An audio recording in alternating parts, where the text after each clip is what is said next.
But quickly, a new Edubiase Football Club for Kache Division 1 side, a month for back, new Edubiase, Omo Abo Premier League Nibi Pain, Omako Africa, Oma Winnie MTN FA Cup Pain, and a knee, Omako PM Division 1, Omo Rosso FM Senyamia Doma, Ombetin Asabi PM or Premier League Nim Afi, na answer na fee, Ebitian Sanchasiano, new Edubiase President, Ra Abdul Salam Yakubu, and the management at Transia, a motor 12 solid players, says I play Simbabwa, Emmanuel 18 Queen for mom. A month for Becca, met for their friends Malika Kua, Abdul Basit, Samuel Krugu, Wokipa Bakwa, no da Enkano, Edema Crowds for Kumina, Ometian San Tomam Mokupimo Campa, Emuma Kumakobese in Siadie, Nanwada Ewo East Legon Shesuno, Umu 18 pound entama. Na near Nika Pane say, a branch Bakwa Uisini, na Otonium, na Finso, Uyi Sri Ogana, a branch D, and Kwadwo Nkansah Lewin, and Minoka say, New Edubiase Football Club for Asa Branch in 2 years, and Malewin, and Comodia Ban say, Yamia Doma. You can see any Jumedia would be Yum 20 Honkoneba, or Dina Bess and Senho, as I said, Ghana, Division 1 Akinsino,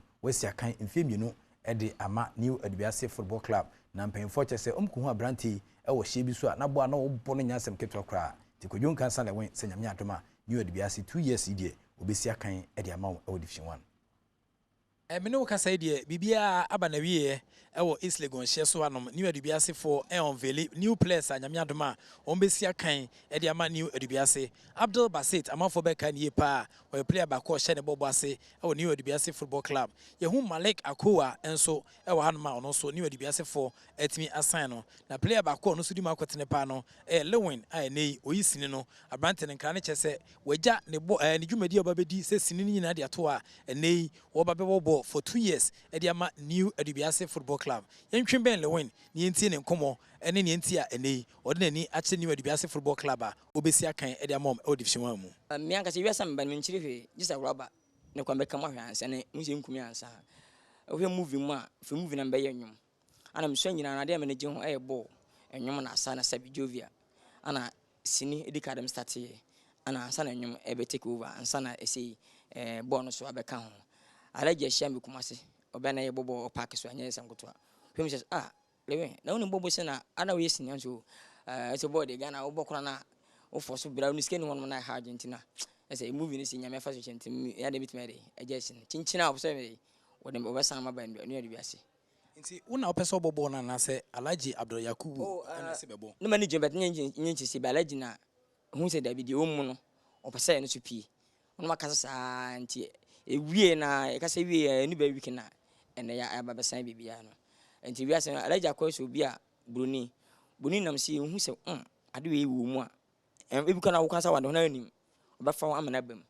meka sini status ni sana minu se mba be kese ne be do sum bo am det se bo am na ne ma be kese enyum sa ne te enyum start enyum no obi anim ketenkete sa nya mere de pija minti no ade bia wo pese ye bia no emo bam we are basi ni baba kasa fa untimi mo be dey atwe ka so boa woni betena me bona me hye goose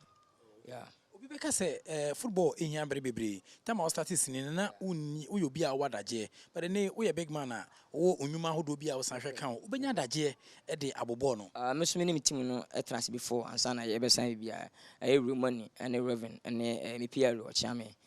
so discussing with the bit my abontin for now movie no major to be at least 2 years and 1.5 year afokoso bo na akwa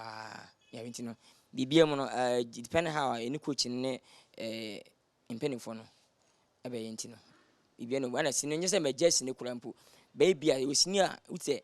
all stars ebia sini bo no ma bia Majid ajako wan bia all stars and Sunday me meeting let abana me am penny for say this emergency adwan pese me koye mom sini so acha kwa 3 days maybe another 2 days beza kwa aba akotwa wiasa aba camp. Abdul Salam Yakubu and president founder and owner of New Edubiase Football Club among the signings awaye ne no ba kwa fascinating e pae Lewina oyesini na waton sadia friend say ombebo story amoka we cheni say muhu say obobo baby ana o fascinating mo we say professional players here odi obi tse Lewin ebe fa na purpose ne dey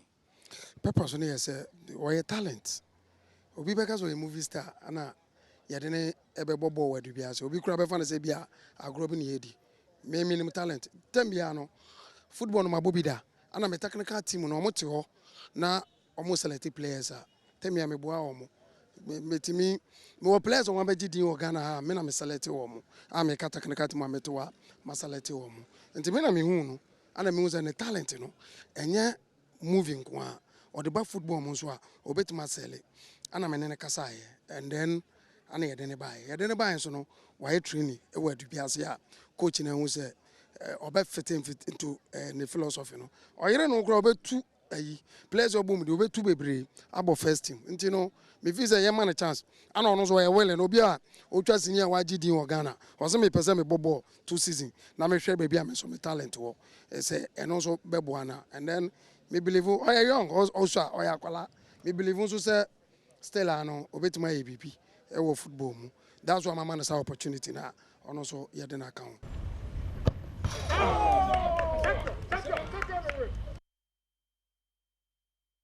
And the Kwadwo Nkansah Lewin assigned 2 years contract at the Manu Edubiase Football Club. Nyame Adom Division 1 afi obehu se Lewin HJC e Edubiase a obo home matches nko e de amom omudwumadi a omudim omsa pa ne twa obesa bo away matches no aside the account. Edubiase ya na madawase hard working revolving and oscillating reporter Sergio Manucho onna ontonku na dama on tintim semidi gun krata so ma prese due to na Fesiniamus Osmosis also fantastic morning and come out wonderful camera crew also etwa no obia so enye ne tumidi ni Professor Ikiwala Sakudi catch back up. The act of being a good guest is to not to say goodbye.